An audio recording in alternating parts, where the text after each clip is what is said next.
रज वीरज मिलकर बनी देह तेरी, आत्मा मेरी नहीं। इसलिए पिता से पुत्र की शकल तो मिलती है लेकिन अकल नहीं मिलती।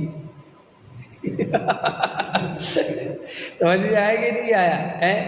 तुम्हारे बेटे से तुम्हारी शकल तो मिल जाएगी, क्योंकि उसकी देह में तुम्हारा वीर्य लगा ना निमित्त रूप में। रज वीरज मिलकर बनी देह तेरी। तो दुनिया में बाप और बेटे की शकलें तो मिलती हैं लेकिन अकलें कभी नहीं मिलती। ये तो कह दोगे उसकी शकल देख के कि तुम फलां के लड़के हो, देखो तो कह दोगे, लेकिन उसके जो अंदर सोचने समझने की शक्ति है वो अलग अलग होती है।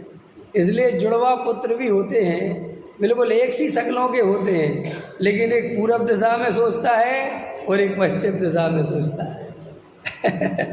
क्योंकि आत्मा का कोई निमित्त नहीं है, आत्मा किसी के निमित्त से पैदा नहीं हुआ है।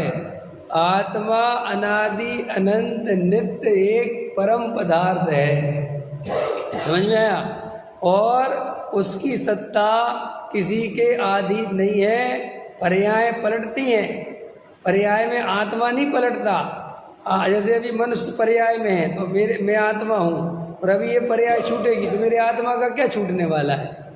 पूरा का पूरा आत्मा ये देह यहीं पड़ी रह जाएगी और निकल के कहीं और जन्म ले लेगा। उस आत्मा में पिता का क्या जाने वाला है?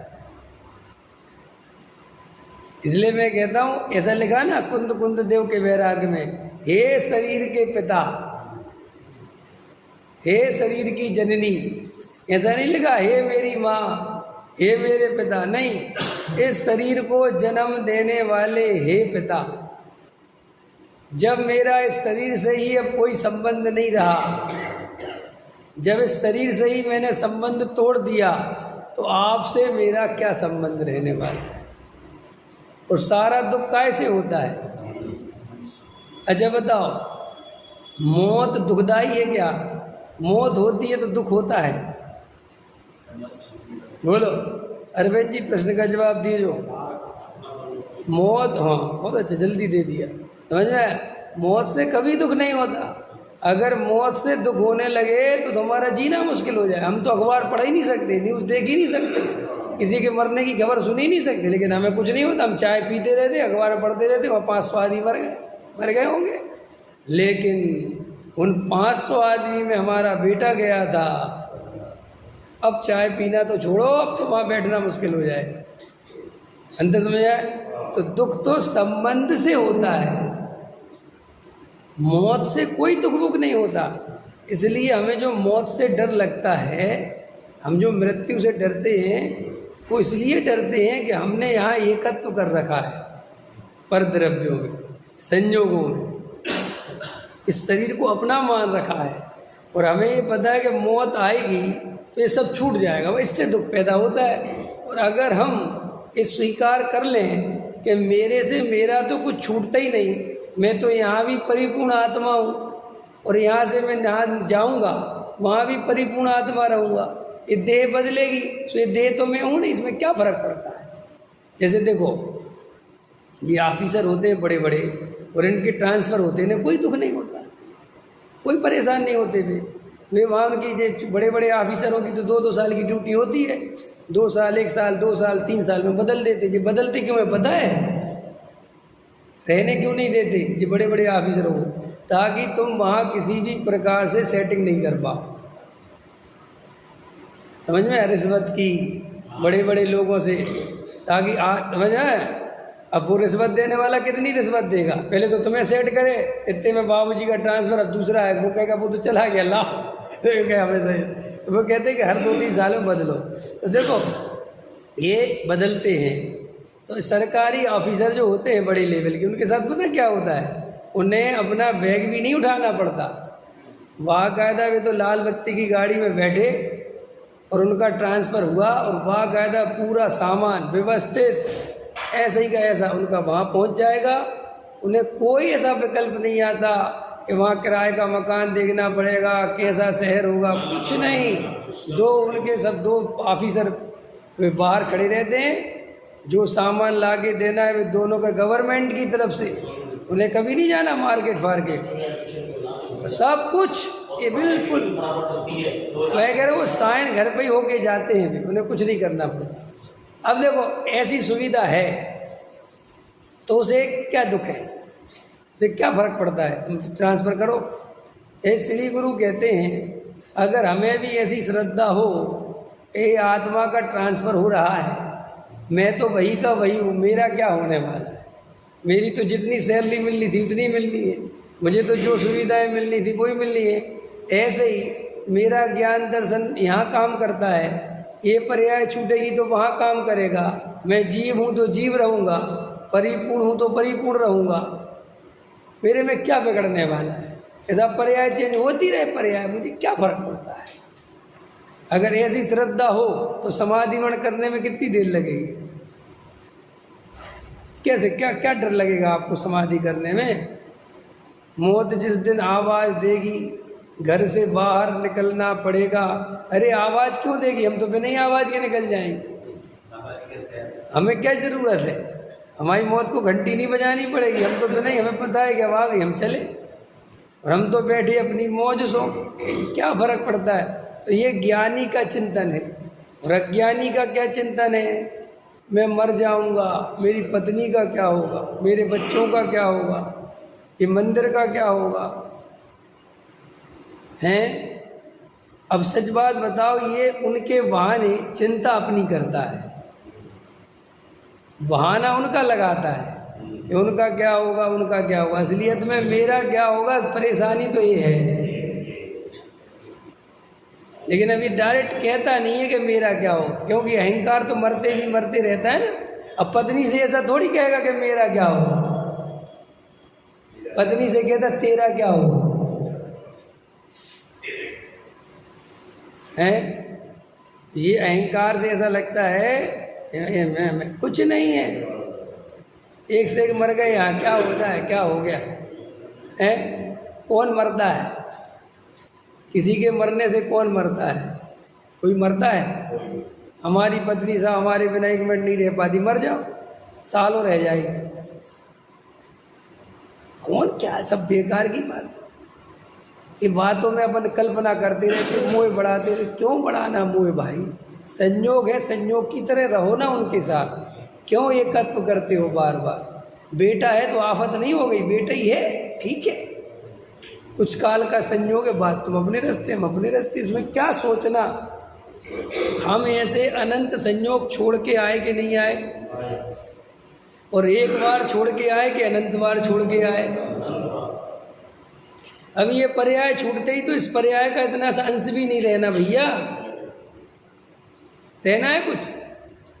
ये देखो, ये मरेंगे ना अपन, इस देह का अंश रह भी जाएगा, तुम जला भी दोगे तो हड्डियाँ रह जाएंगी, और हड्डियाँ को रख भी लो अपने घर में, मत फेंको, रख लो, हम तो कहते हैं। लेकिन इस आत्मा का तो अंश नहीं रहेगा। तुम्हारे बाप जो मरेंगे उनका आत्मा का अंश बचा सकते हो कि जरा सी आत्मा रोक लेता हूँ मैं,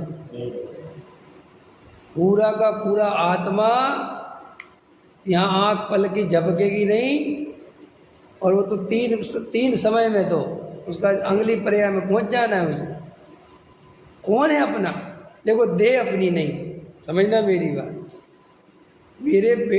मेरे जो पिता हैं उनकी देह तो है ही नहीं, वे देह तो नहीं है ना यहाँ साहब कि साहब ये आत्मा है, और आत्मा उनका यहाँ रहेगा नहीं, वे तो एक सेकंड में खत्म। और प्रकृति ने कैसी व्यवस्था करी है कि पिछले जन्मों का कुछ याद नहीं रहता। अगर ये पिछले जन्मों का याद रहने लग जाए तो आदमी का जीना मुश्किल हो जाए। हाँ, आपको मजाक लग रही होगी, वो देखेगा, इस पत्नी को देखोगे, वो जो छोड़ गया है उसको देखो, बोलो क्या कर रहे हो। अरे इसीलिए मिथ्या दृष्टि जब मरता है, इसका भी बहुत बड़ा कारण है। मिथ्या दृष्टि जब मरता है तो वो इतना बेहोशी में मरता है, इतना घबरा जाता है मौत से कि उसकी स्मृति में इस पर्याय का सब डेड हो जाता है, डी एंड खत्म हो जाता है। सम्यक दृष्टि मरता है ना, तो उसका डी एंड नहीं होता। इसलिए सम्यक दृष्टि को जाति स्मरण हो जाता है। जो जीवों के जो निकट भक्त होते हैं उनको जाति स्मरण हो जाता है। क्या होता है, वो इतने होश में रहने लगते हैं कि उनकी चेतना बेहोश होना बंद कर देती है। तो वो धीरे धीरे इतनी गहराई में चले जाते हैं कि पूर्व जन्म याद आ जाता है। अत्यंत वेदना हो ना तो भी याद आ जाता है। नरक में इतनी पीड़ा होती है कि उसे पूर्व जन्म याद आ जाता है। समझ में आया कि नहीं आया? ये एकदम ये क्यों हो रहा है? ये जो मध्यस्थ जीवन जी रहे हैं अपन, ये अपने को क्या हो रहा है कि अपन होश में ही नहीं है, आधी नींद में रहते। आत्मा की बात सुनते आधी नींद में, फिर व्यापार करने चले जाते आधी नींद में। हमारा कोई भी चीज़ परिपूर्णता से नहीं होती, और ये परिपूर्णता से जब तक कोई कार्य नहीं होगा उससे मुक्त नहीं हो सकते या उसे पा नहीं सकते। दोनों बातें समझ लेना। ये हम समझ नहीं रहे। हम हर चीज़ आधी अधूरी कर रहे हैं। कोई भी काम कर रहे हैं, भोजन कर रहे हैं तो आधा अधूरा। भोजन कैसा कर रहे हैं? आधा अधूरा। माने भोजन कर भी रहे हैं, अरे भाई शांति से उसको समझो। ऐसे मत करो भोजन के बारे में ना, उससे मुक्त नहीं हो पाओगे। भोजन क्या चीज़ है? भोजन करो, बैठो शांति से, एक एक पौर का रस लो, आनंद लो कि क्या है इसमें। उसको होश पूर्वक जाग के देखो कि इसमें जैसा मैं सुख मानता हूँ वैसा है भी कि नहीं, कि कल्पना ही चल रही है मेरी है। अंत समझ में आया? निर्णय करना चाहिए ना। तो यहाँ पर आत्मा का लक्षण, ये जो अपन बनाते हैं पुद्गल आदि, शरीर आदि, ये लक्षण मेरे नहीं हैं। और इस लक्षण पे मजबूती से टको। मेरा लक्षण ज्ञान दर्शन है। मेरा लक्षण क्या है? देखो जैसे आपके घर पे घंटी बजे वज्रसेन जी, और कोरियर वाला हो, तो आप पहले क्या पूछते हो? किसका कोरियर, किस नाम से? और वो कहे अग्रसेन के नाम से, अब क्या ले लोगे? अब कहोगे नहीं सर यहाँ कोई नहीं रहता अग्रसेन। नहीं साहब आपके, मैं तो वज्रसेन हूँ। तो क्या फ़र्क पड़ता है? ले लो ना, लोगे? बोलो, कोई लेता है? किसी और के नाम का कोरियर हो, आप लेते हो? ये लालच मन में आता कि ला तो दे 1% वो विकल्प नहीं आता अपने को, क्योंकि ये मेरा लक्षण, ये मेरी पहचान है ही नहीं। बराबर है कि नहीं? अच्छा आप ये जानने की कोशिश करते हो कोरियर में क्या है।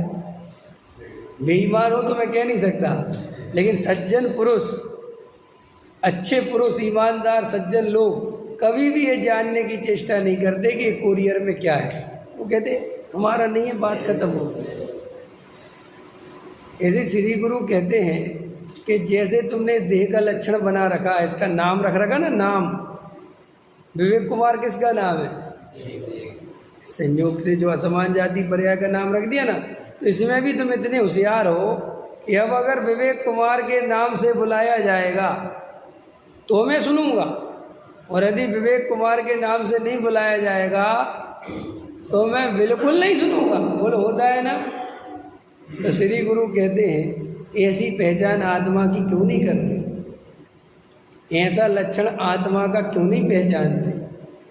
ऐसा अंदर में अपनापन अपनी आत्मा में क्यों नहीं करते? अब मुझे सिर्फ आत्मा पुकारोगे तो मैं सुनूंगा, इस शरीर आदि के लक्षण से मैं अब सुनने वाला नहीं। ऐसा पहचान करो।